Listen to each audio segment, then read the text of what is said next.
इतना सुंदर भाव है इसके, ये इसमें ये लिख रहे हैं, ये जो है ना, ये हिम्मत भाई नाम के एक विद्वान थे सोनगढ़ में। अपने वहाँ पर आपने बेन श्री चंपा बेन का नाम सुना होगा, चंपा बेन, उनके भाई थे ये। इन्होंने ये जो पांचों परमागम है ना, इनके पांचों परमागमों की टीका लिखी है। पांचों परमागमों की संस्कृत से गुजराती किया, फिर गुजराती से हिंदी हुआ, ऐसा इनकी पांचों परमागम ग्रंथों की टीका लिखी इन्होंने। जयचंद जी की टीका थी, लेकिन उसके आधार पर फिर उसका गुजराती बनाई, उसकी हिंदी बनाई। मूल संस्कृत के बहुत अच्छे ज्ञाता थे वो, तो उनने ये समयसार स्तुति बनाई है। देखो इसके समयसार के बारे में क्या लिख रहे, हे समयसार सुनने तने रस निबंध शिथिल था। तेरे को सुनने से हमारा जो संसार का जितना भी रस है ना, पंचेंद्रीय विषयों का जो रस है, वो सब शिथिल हो जाता है। सुनने तने रस निबंध शिथिल था, जाने तने हृदय ज्ञानी तना जनाए। तेरे को जानने से ऐसा लगता है मानो ज्ञानियों ने अपना पूरा हृदय उंडेल करके रख दिया, पूरा हृदय खोल दिया। हनुमान जी थे ना, उनने अपना हृदय खोला था, तो क्या निकला था उसमें से, राम सीता निकली थी।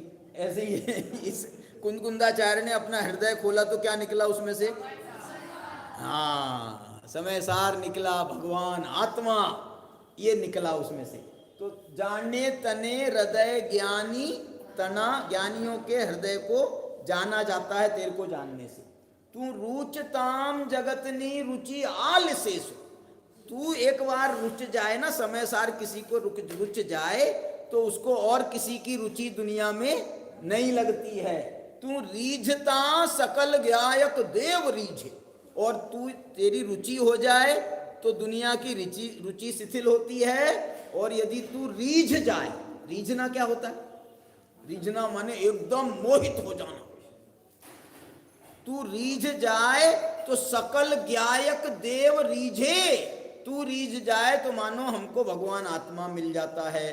केवल ज्ञान प्रकट हो जाए, सकल गायक देव, सकल गेय गायक तदपि, माने सारी सर्वज्ञता उसके द्वारा प्रकट हो जाएगी। ऐसा ये समयसार है। ये समयसार को अंतिम लिख रहे हैं, बनाऊं पत्र कुंदन ना रत्नो ना,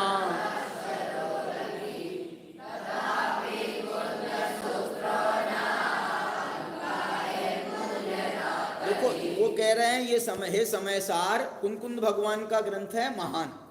बोले हे समयसार बनाऊं पत्र कुंदन, यदि मैं सोने के पत्र बनाऊं, पत्र माने क्या होता है, पन्ने, पन्ने, उस सोने के पत्र पन्ने बनाऊं, और रत्नों ना अक्षरों लखी, और उसमें रत्नों के द्वारा तेरी गाथाओं के अक्षरों को लिखूं।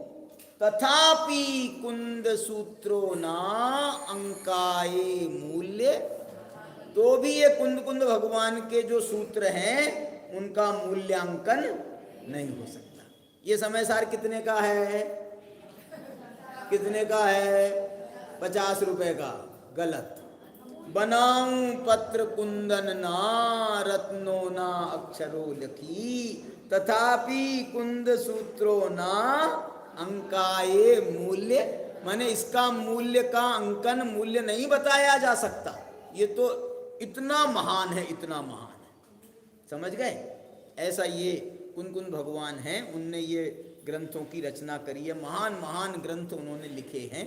इनका हमको स्वाध्याय करना चाहिए और इनके द्वारा अपनी आत्मा का कल्याण के मार्ग में प्रवृत्त होना चाहिए। इतना कहकर है जी।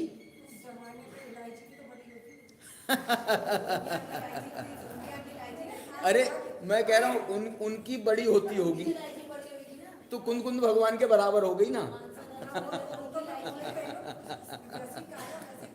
सब चीजें बड़ी बड़ी होती थी। ठीक बात।